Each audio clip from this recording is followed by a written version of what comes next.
And so for you listener, we're saying it's World Radio Day. Well, we're so thankful for you because you invite us into your space every single time. What did we ever do to deserve it? This is Lizzie Amanyi, a radio presenter with Brothers FM Makodi, enlightening the public during a live presentation. Broadcast journalist Theophilus Samble says the medium is still very much useful to the listening public that appreciates its value.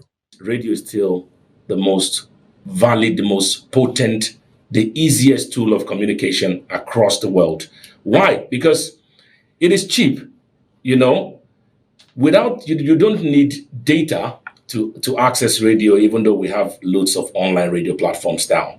But with your transistor radio, with your phone without data, with your torchlight phone, so to speak, you can have access to different radio channels and get information at your fingertips.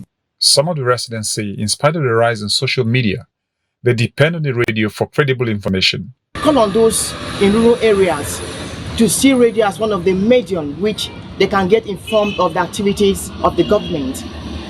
They should forget about the issue of Twitter or Facebook. It's not everybody that can afford 1,000 naira to get data.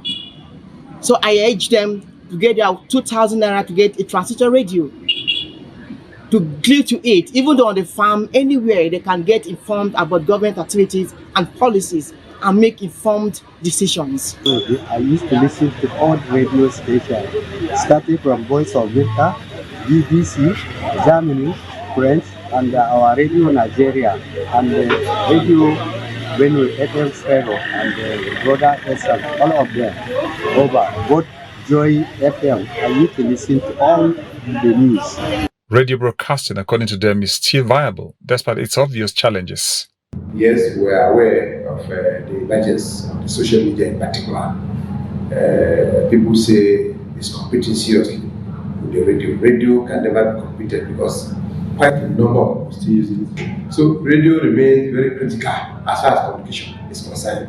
Yes, there is no doubt we have challenges. There are challenges in managing the radio, particularly now that the power, there's no power. Nigeria is facing a lot of challenges in this power sector. Most radio stations are driven by diesel now. Diesel is 1,350 naira per liter, and you can only imagine. Radio is the easiest and cheapest means of information gathering available to the general public in cities and communities. Jimmy Azandi, Trust TV News, Makodi.